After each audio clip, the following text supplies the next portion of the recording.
सांगा, आपल्याकडे ज्या देवाचा प्रचार जास्त आहे त्या देवाला गर्दी जास्त आहे. खरंय खोटे? मग याला आधमाधम म्हणायचं नाही तर अजून काय म्हणायचं? हा फक्त बोलतोय, बोलल्यावर झोबल तुम्हाला. अरे टकल्यावरची केस काढून काढून टाकल्यावर केस येईना तरी तिरुपतीला मरतो. क्रुझर करू करू जातो पण पंढरपूरला खपत नाही. अरे माझा विठ्ठल तर केसही मागत नाही, म्हणतो टकलं कर तरच पाया पड म्हणतो का? अरे काय सांगू माझ्या पंढरीचं वैभव, काय सांगू माझ्या पांडुरंगाचं कौतुक, किती माझा बाप किती मन मोठा आहे, अरे किती त्याचं किती मन मोठं आहे. अरे माझ्या जगाच्या मालकाचं कधीतरी वर्णन लक्ष देऊ नाही का? प्रत्येक देवाचं दर्शन 100 ते 150 फुटावर आहे. आजही माझ्या विठ्ठलाचं दर्शन चरणावर मस्तक ठेवून माझ्या पंढरीचं आहे. आम्ही उच नीच मानत नाही रे, पण कसं असतं ना, आपल्या बापाला बाप म्हणलं तरच लोक खानदानिक म्हणत असतात. कळलं त्यालाच कळलं. आवळात सिंहाचीच लागती असलं समजून घ्यायला लांडग्याची जमत नाही. म्हणूनच ज्ञानोबाराय म्हणले बाळपणीच सर्वज्ञता, त्याला परमार्थ सुरुवातीपासूनचा लागतो. आमच्याकडे कसं आहे, मायबाप ज्याला मटण चावना त्यानं माळ घातली तो महाराज आहे. अरे त्याला चावना कोण घातली? आम्ही चावायला यायच्या आधीपासून घातली. काय फरक आहे का नाही? लयच अवघड झालं रे लोकांचं. महाराज फॉर्च्युनर मध्ये आला तर हुशार आहे, चलत आला तर मूर्ख आहे. सगळं प्रचारावर आहे. म्हणजे आमच्याकडे पोरगी वरातीत नाचली, सुशिक्षित, कीर्तनात नाचली, नालायक. अरे वा, नजर आहे पण तुमची. तुमची डोळी नवरदेवासमोर नाचते. It is free minded, high class, आणि it is uneducated, unprofessional, unclass, lower class, third class. म्हणजे तुमचं कसं आहे? आमच्याकडे सगळ्यात साधं उत्तर सांगू का तुम्हाला? आमच्याकडे सगळ्या गोष्टी, सगळ्या असत्याला सत्य करायची ताकद ऍडव्हर्टाइजमेंट आहे. फक्त ऍडव्हर्टाइजमेंट. खरं सांगा, इतकी वर्ष संतूर साबण वापरता, संतूर साबण से उमर का पता नहीं चलता, असं होतं का? नाहीच की होत ग माय, पण वापरतोच की. परमार्थाचंही तसंच झालं. तो आदमाधम त्याला आजही सत्य कळलं नाही, म्हणून तो देवाला मानत नाहीये. कारण आपल्याकडे सत्य तू, सत्य तू, सत्य तू विठ्ठला. विठ्ठला तुझ्याशिवाय सत्यच काही नाही या जगात. तू सत्य. मग अंबाबाई तूच, खंडोबा तूच, राम तूच, कृष्ण तूच. कारण इथं तुम्हा आम्हा परस्परे एका नामाचीच अंतरे. देवात फरक नाहीये बरं का. देवाला कुठलं रंग नाही, रूप नाही, नाही वर्ण छाया. देवाला काही नाही. मैं गुलाम, मैं गुलाम, मैं गुलाम. देवाला कुठलं स्वरूप नाहीये. देवामध्ये कसलाच उच्च नीच काही नेणे. तिष्ठ भाव भक्ती. तिरुपतीचे बालाजी काय, पंढरीचा पांडुरंग काय, आपल्या गावातलं विठ्ठलाचं मंदिर काय, आणि घरातले मायबाप काय, सगळं पांडुरंगच आहे. फक्त मान्यावरच. सर्वागटी राम देहादेही, जे दिसे भूत ते मानीचे भगवंता. भक्तियोग निश्चित जाण माझा. सगळ्यात मोठा योग कुठला असेल तर देवाचं सत्य समजून घेणं. हे या ज्ञान भक्ती सहज बघतू एक वटला मज, तोची मीही केवळ तुझ श्रुतही आहे. नीट ऐका. मौली सांगतात 13व्या अध्यायामध्ये, ये या तुम्हाला आणि मला, ये या ज्ञान भक्ती सहज. सगळ्यात सोपं भक्तीचं ज्ञान कुठलं असेल समजून घ्या. या ज्ञान भक्ती सहज भक्तू एक वटला मज, जे देही उदास. जो मला आत्मस्वरूप झाला, तोची मीही केवळ तुझ. जो मला एकरूप झाला तोच मी आहे आणि मीच तो आहे. लोपले ज्ञानच की हितने न तिकोनी, अवतार पांडुरंग नाव ठेविले ज्ञान. मी कोण आहे? अवतार पांडुरंग नाव ठेविले. नाव ज्ञानोबराय असलं म्हणून काय झालं, पण अवतार मी तुझाच आहे. तोची मीही केवळ तुझ श्रुतही आहे. ज्याला ज्ञात आहे की मी तू आहे, तू मी आहे. जे देही उदास, विषय तो त्यांचा झाला. त्याचा विषय नारायण आहे, कारण तो भगवंताशी आत्मस्वरूप आहे. त्याला माहित आहे निर्वाणी गोविंद असे. आणि इमानदारीने सांगा, आपण केलेला संसार चांगला होईल का जगाच्या मालकानं आपला संसार केल्यावर चांगला होईल? बोलत जा. तुम्ही बोलत नाही असं नाही माय. तुम्ही बोलायला लागले अख्ख्या गलीला कळतं कुणाची सून भांडते, एवढं बोलत नाही. असं नवरा बायकोचं भांडण लागलं, बायको म्हणजे तुम्हाला माझी कदर नाही. तुमचं घरदार, शेतीबाडी, आई बाप, बहीण बाळ सगळं मी सांभाळते, सगळं मी एकटी सांभाळते. मी काय काय सांभाळू? नवरा म्हणलं तुझ्या पाया पडतो, सगळं मी सांभाळतो, तू फक्त तोंड सांभाळ.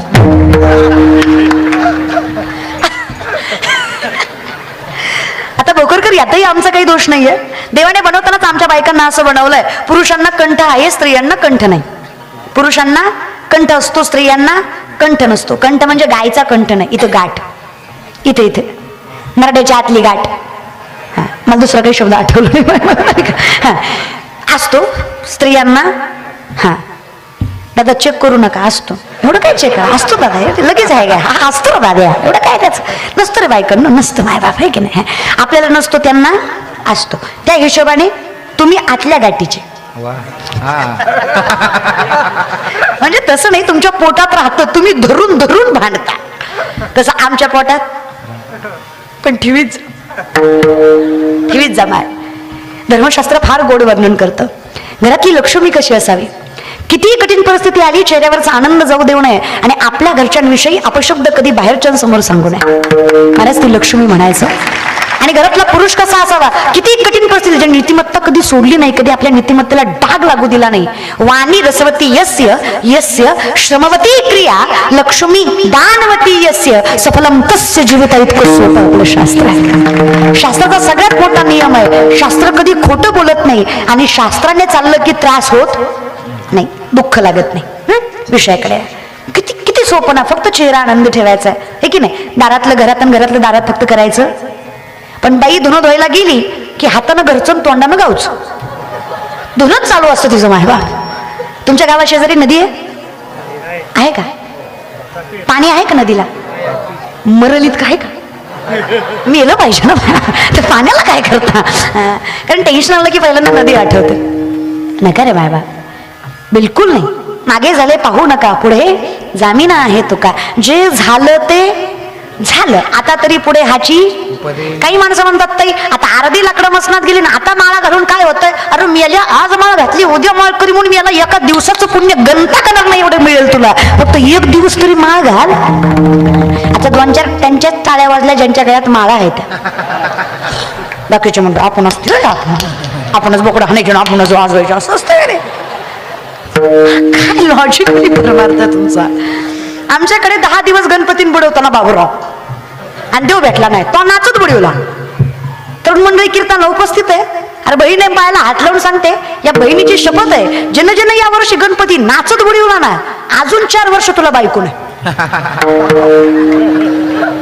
आता बाकीचे म्हणतात माझं झालंय.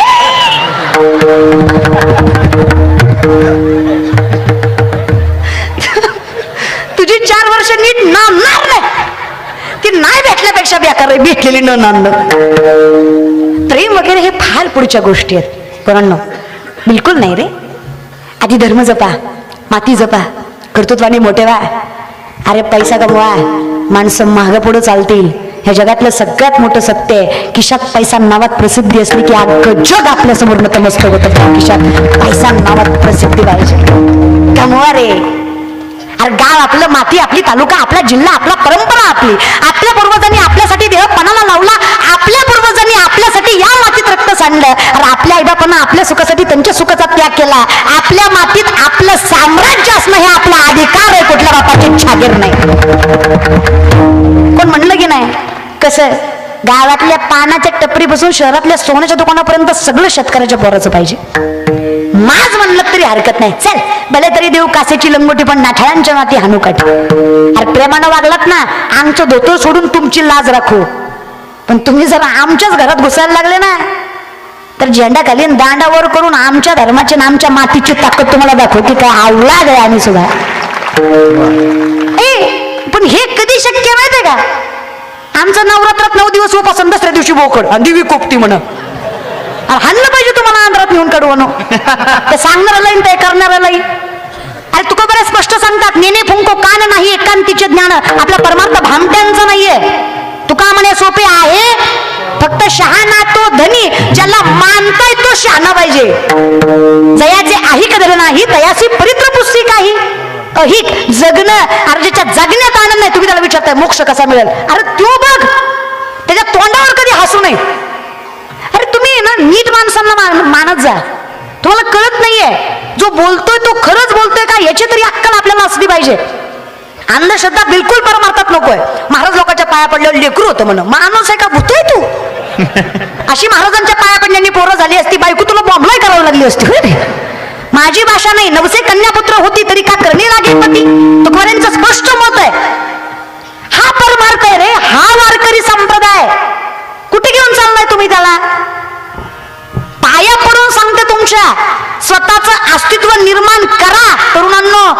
आता इतके दिवस घाण येतील ना एक दिवस आपल्यावर. आता तरी कुठं लय चांगले आहेत म्हणा. आता बी आमची पोरं क्वाटरीसाठी कोंबडीसाठी साहेब साहेब साहेब साहेब साहेबाला गावा साहेबाला भिकारी भिकारी करे. हा डीपीला साहेब, प्रोफाईलला साहेब, गाडीच्या बोनटला साहेब. साहेब माझा बाप आहे, तुझा पेटेव मग. अरे डीपीला फोटो ज्ञानोबा आहे, तुकोबा आहे, जनाई मुक्ताई नाथ बाबा. अरे ज्या आईनं फाटक्या पदरावर आपलं आयुष्यभर घर सांभाळलं त्या आईचा फोटो डीपीला असावा. आणि ज्या बापानं आयुष्यभर धोका फटका घालून आपलं कॉलेज केलं त्या बापाचा फोटो डीपीला असावा. अरे आई बापाच्या कधी पाया पडला नाही, पण भलत्यांच्या पाया पडल्याशिवाय सोडत नाही तू. हा इमानदारीने सांगा, तुम्हाला माहित नाही का त्यांची काय लायकी असते ते. पण आम्हाला सवय लागली सत्य पुढे शांतपण चालत नाही. अरे कसं चालत नाही, तुका म्हणे सत्य कर्मा भावे साह्य घातली या भय नरकाने. अरे तुम्ही काय काळजी करताय, जगाचा मालक आहे ना, तुम्ही फक्त सत्य जगा. परंतु काही लागत नाही अस्तित्व निर्माण करायला. 2 लाख पायदळ, 1 लाख घोडदळ स्वराज्याचं, याच्यापेक्षा 10 पटीनं जास्त सैन्य शत्रूचं, तरी त्यांच्या नाकावर टिचून त्यांच्या नाकाच्या खालून 260 पेक्षा जास्त किल्ले 40 वर्षाच्या आत हस्तगत केले. हा इतिहास आहे स्वराज्याचा. त्याची लेकरं आहेत आपण. डोकं पाहिजे फक्त. गुरी दिसली गालात हसली माझीच आहे, तुझ्या बापाची पेंड आहे. अरे पुरी पाठवा, जेवढं डोकं लावतो तेवढं जरा व्यापारात लावा. मोठे वाचाल इथं जरा डोकं लावीत जा. मेसेज करून अख्खं आयुष्य गेलं, तिकडून काय रिप्लाय येणार, ह्याला काय करून निघणार. गप की बाबा, इकडे जरा डोकं घाल. मोठं हो, मोठं झालंच ना 100 मागे पुढे फिरतील. मोठं तर हो, अस्तित्व निर्माण करा पोरांनो. अरे आमच्या वर्गात एक पोरग आहे, मी लॉच्या 2nd इयरला. सरांनी त्याला उभा केलं आणि उत्तर विचारलं. उत्तर देताना मला कळलं ती बोबड आहे. गुरुजी अख्खा वर्ग हसला, सरही हसले. सर म्हणले मूर्खच का, तू लॉला ऍडमिशन घेतलंय, तू वकील कशी करणार. तो म्हणला थोल तुतलं बोलू नका. कुठलं बोलू, तुतलं नका म्हटलं बोलू. अरे मूर्ख, तू वकील होणार आहे, तुला केस कोण देणार. ते म्हणलं कुणी बी देईल. कुणी देईल, कुणी विकत देईल.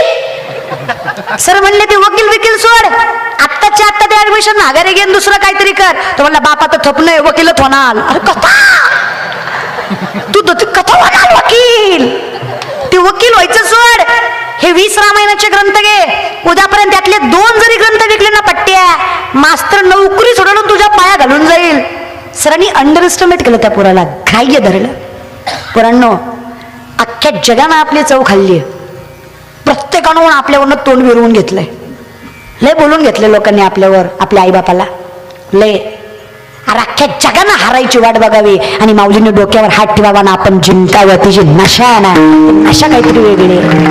फक्त ह्या लोकांनी हारायची वाट बघावी ना आपण तेवढीच जिद्दीने जिंकावं. मास्तर म्हणला तू नाहीच काही करू शकत, दुसऱ्या लेक्चर पर्यंत बघतो तू ग्रंथ विकून नको. लेक्चर ओढलं दुसरं, सरांनी उभं केलं त्याला. खरे विकले का, तर म्हणणं तेल ठगले विकले. सर म्हणले कस काय, लय थोप आहे म्हणलं. तेल प्रत्येकाच्या दलवाद्यात द्यायतो, दलवादा वाजवायतो. त्यांनी दलवादा उधळला, त्यांना फक्त म्हणायचं हे बदा हे रामायण बुकलकल, हे बदा हे रामायण, हे बदा हे रामायण. तुम्ही घेता का मी वाचून दाखवू. लोक म्हणते दिन होय पुढं, तुझ्याकडनं तिथं ऐकण्यापेक्षा घेतलेलं बरं. स्ट्रॅटर्जी रे, गणिमी गावा. दुनिया झुकती आहे, झुकाने वाला चाहिए. लोकांनी आपल्याला झुकवायचं नाही आणि मस्तक 3च चरणावर ठेवायचे. आईबाप, देव आणि संत याच्या पलीकडे कोणाच्या चरणावर मस्तक बिलकुल नाही. जरा स्वाभिमानाने जगा, जरा मान उंच ठेवा. कामयाब वो नहीं होते जिनके सिर्फ सपने बड़े होते हैं. कामयाब वो नहीं होते जिनके सिर्फ सपने बड़े होते हैं. कामयाब वो होते हैं जो अपने सपनों पे आड़े होते हैं. जिद्द ठेवा, जगाचा मालक तुमच्या पाठीशी आहे. निर्वाणी गोविंद से मागे पुढे जिद्द तर ठेवा, याची काळजी करू नका रे या विषयाकडे. मग अनगड शहाला रामेश्वर शास्त्री म्हणले, जागेवर आले का तुम्ही, जागेवर यायचं माय बाप. शास्त्री म्हणले अरे ज्ञान नसलं की अशीच झोळी पसरावी लागते. अनगड शहा कुणाला, रामेश्वर शास्त्री कुणाला म्हणले, अनगड शहाला. अनगड शहा फार सामर्थ्यवान माणूस होता. ते म्हणले ज्ञान नसलं की अशी झोळी पसरावी लागते. शब्द लागला अनगड शहाला. अनगड शहा म्हटले तुझ्या समोर झोळी पसरली याचा अर्थ तुम्हाला भिकारी समजतोस. चल ह्या नदीच्या पाण्यातून तू फक्त बाहेर येऊन दाखव. रामेश्वर शास्त्री म्हणले ह्याला ज्ञानाची काय गरज आहे? नदीच्या पाण्यात उतरले, पाण्यातनं बाहेर आले की अंगाचा दाह चालू झाला. पाण्यात गेले की शांत, बाहेर आला की दाह, आत गेले की शांत, बाहेर आला की दाह. योगाचं सामर्थ्य होतं अनगडशहाकडे. विनवणी केली, विनवणी. पाया पडतो, हा दाह थांबवा, पाया पडतो, चुकलं माझं, मला माफ करा, क्षमा पदरात घ्या. अनगडशहा म्हटले बिलकुल नाही, मेला तरी चालेल पण तुझी चूक माफ करण्यासारखी बिलकुल नाही करणार. आता अनगडशहाचा दाह कोण थांबवणार? त्यांनी शेजार पाजारच्या माणसाला विचारलं का हो हा दाह थांबवता येईल असा कोणी व्यक्ती आहे काय? ते म्हणले ज्यांचा अपमान करून आला त्यांच्याशिवाय तुमच्या अंगाचा दाह कुणीच थांबवू शकत नाही. पुन्हा रामेश्वर शास्त्री तुकोबारांच्या चरणावर भंडारी डोंगरावर मस्तक ठेवायला लागले. तुकोबारांचा एक अभंग, तुकोबारांचा एक अभंग आणि रामेश्वर शास्त्रींच्या अंगाचा दाह थांबला. अरे सामर्थ्यवान व्यक्तीने लावलेला अंगाचा दाह तुकोबारांच्या एका अभंगात जर थांबत असेल तर काय सामर्थ्य असेल तुकोबार. मग रामेश्वर शास्त्री तुकोबारा तुम्ही ना संत ना माणूस, तुम्ही साक्षात तो किता तुलनी से ब्रह्म मनोनी रामेश्वर चरणी मस्तक मिले आरती तुकाराम आरती तुकाराम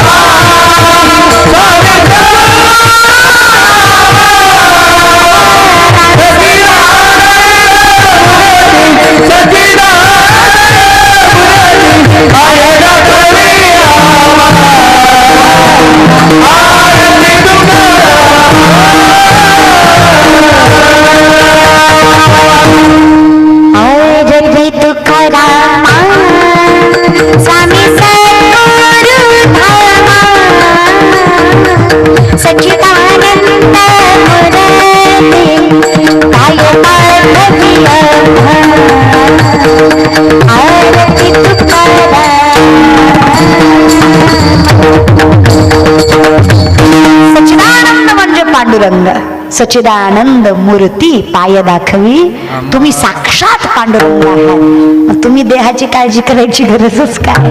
तुमच्याच हातात काळ आहे, तुमच्याच हातात जन्म मृत्यू आहे. पण अनगडशहा म्हणले असा कोण आहे ज्यांनी मी लावलेला दाह थांबवला?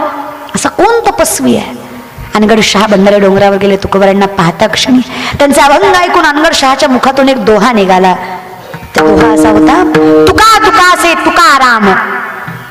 तुकोबाराय आणि रामचंद्र याच्यात फरक मी हेच सांगते. जे देही विषय तो त्यांचा झाला, तो आणि नारायण वेगळा, तो आणि तो देवते संत निमित्त त्या तोही मीही केवळ तुझं श्रुतही आहे. हे समजून घ्या, सुरुवातीपासून लक्षात ठेवा.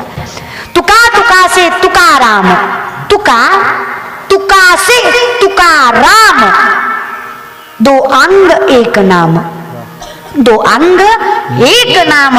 मी तर म्हणतो रामप्रभूपेक्षा तुकोबाराय श्रेष्ठ. काय बोलताय अनगडशहा? युक्तिवाद, सिद्धांताला युक्तिवाद नको का? युक्तिवाद काय? अनगडशहा सांगतात दो अंग एक नाम, एक का से तो भंग हुआ, एक का से तो अभंग. काय ताकद होता तुकोबारायांमध्ये. एकाचा सेतू भंग तरी झालाय पण 4,500 पायऱ्यांचा माझ्या तुकोबारांचा गाथा नावाचा सेतू आजही अभंग आहे. आणि त्या अभंगावर आमच्यासारखे खटनट जगाच्या मालकापर्यंत पोहोचवायचा प्रयत्न करतात. काय ताकद आहे ना, काय काय कृपा, काय कृपा संतांची. किती भाग्यवान मायबाप आपण. आज जर ज्ञानोबा तुकोबारा नसते ना तर आपण माणूस आहे याची सुद्धा जाणीव आपल्याला आज ताब्यात झाली नसती जर ज्ञानोबा तुकोबारा जन्माला आले नसते. तुम्ही संत माय बाप कृपावंत, काय मी पतित कीर्तिवान, मी पापी माणूस, काय तुमचं वर्णन करणार आहे. किती किती श्रेष्ठता तुमची. मग त्याच वर्णन तुकोबाराय करतात. तोच भक्त ज्यात आणि देवात फरक नाही. आपुल्या संसाठी करोनी जो पंढरीला गेला माऊली वर्णन करतात. सर्व सुकृताचे फळ मिलाहीन, हरिपाठ हरिपाठ हरिपाठ हरिपाठ क्षम मी देईन. बापर रखमा देवर विठ्ठलाची बेटी आणि आपल्या शिवेसाठी संसाठी क्षम क्षेम क्षम म्हणजे आलिंगन. मी जगाच्या मालकाला आलिंगन दिलं, जगाच्या मालकानं मला जागा दिली नाही, जगाच्या मालकाने मला देव केलं. एवढी ताकद पांडुरंगाच्या चरणी. आपुल्या संसाठी करोनी ठेला, मी देव झालो. देव पहा